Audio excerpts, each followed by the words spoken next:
गेल्या महिन्याभरात साखरेच्या भाववाढ जी झाली त्या भाववाढीनंतर आता आपण जर बघितलं तर बीडमध्ये चहाचे भाव देखील वाढलेला आपल्याला दिसून येत आहे. आपल्यासोबत हॉटेल चालक आहेत. चहाचे भाव वाढायचं कारण नेमकं काय आहे? साखरेचे भाव वाढल्यामुळे चहाचे भाव वाढवण्यात आले आहेत. गेल्या महिन्यात साखरेचे भाव किती होते? 42, हा. 45, हा. आणि आता किती आहेत? 75. त्याच्यामुळे चहाचे भाव वाढवण्यात आले आहेत. आधी आपल्याकडे चहा किती रुपयाला मिळत होता आणि आता कितीला मिळतोय? आता स्पेशल 20 रुपये, 15 रुपये आणि 12 रुपये. आणि आणखी काय कारण आहेत भाव वाढण्याचे? पत्तीचा भाव भरपूर झालेला आहे आणि साखरही वाढली आहे. सरपण भाव वाढला आहे, गॅस भाव वाढला आहे, गॅसचे भाव वाढविले असे. आपण जर बघितलं तर ही जी भाव वाढ आहे ही साखरेबरोबरच गॅसचा भाव असेल किंवा पत्तीचा भाव असेल याच्यामुळे देखील करण्यात आलेली आहे. आपल्यासोबत काही चहा प्रेमीच आहेत. आपण त्यांच्याकडून या बाबतीतले कारण जाणून घेणार आहोत. चहाचा भाव जो आहे तो 10 रुपयावरून 12 आणि 15 रुपये करण्यात आले. काय तुमची प्रतिक्रिया असणार आहे? मोदी के जुमले सरकार 2014च्या इलेक्शनच्या वेळेस स्मृती इराणी म्हणाल्या होत्या त्यावेळेस 18 का 19 रुपये साखर किलो होती. त्या म्हणाल्या होत्या आता मोदीला जर मतदान केलं तर 13 रुपयानं साखर भेटेल. 13 तर काही भेटली नाही, पण 45 होती ती आता पार 70-75 वर गेली.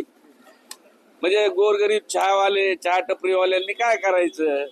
बरं ठीक आहे, साखरेचे भाव वाढवले, पण साखरेचे भाव वाढवले पण तुम्ही शेतकऱ्याच्या ऊसाचा भाव वाढवला का? नाही. मग तुम्ही नेमकं करायला काय? तुम्ही जे 2014चे जे इलेक्शन जिंकले होते ते कशाच्या ह्याच्यावर जिंकले होते? 2-3 मुद्दे होते, पण आता सध्या नुसतं साखरच नाही तर आपण बघितलं तर खाद्यतेलाचे भाव देखील गेल्या महिन्यात 2 महिन्यात जे वाढलेले आहेत. काय प्रतिक्रिया असणार याच्यावर?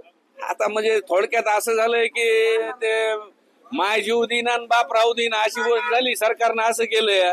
आता करायचं तर जनतेनं काय करायचं? बरं तुम्ही प्रत्येक गोष्टीचे भाव वाढवायलात, पण तुम्ही रोजगार वाढविनात, तुम्ही बाकी काहीच नाही ना.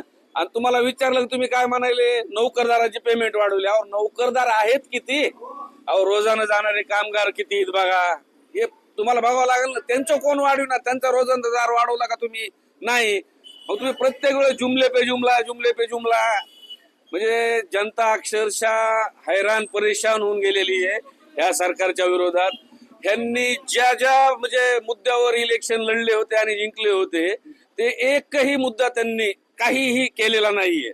साखर म्हणा, पेट्रोल म्हणा, खाद्य तेल म्हणा, असे भरपूर येतं. गॅस सिलेंडर म्हणा, जो 250-300चा सिलेंडर होता आज 1200, 800, 900ला झाला. पेट्रोल 70 रुपये लिटर होता आज 110 झालं. खाद्य तेलाचे रेट किती 40, 45, 50 होते आज 120, 180 पर्यंत तेल गेले.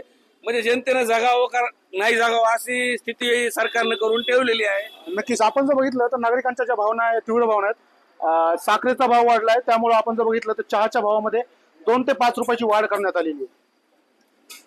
साहजिकच आहे. कोणताही समजा चहाचा म्हणजे चहा दुकानदार असेल, हॉटेलवाले असतील, म्हणजे निवड इतर नागरिकांची तोंडाची गोडीच पळवण्याचं काम या सरकारनं केलेलं आहे. याच्यावर कुठेही अंकुश नाही.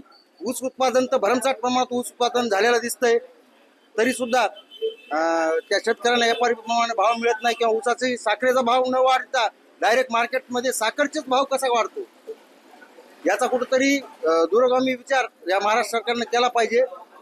नसता त्याला आगामी काळात त्यांना खूप मोठा फटका बसू शकतो. आपण जर बघितलं तर साखरेचा भाव वाढल्यामुळं जे नाराजी आहे ही नागरिकांमधून थेट सरकारवर असल्याचं दिसून येत आहे.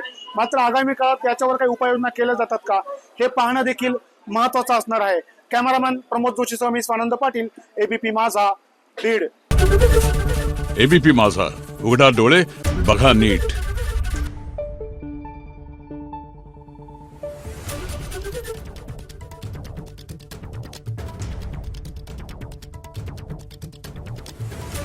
Thank you.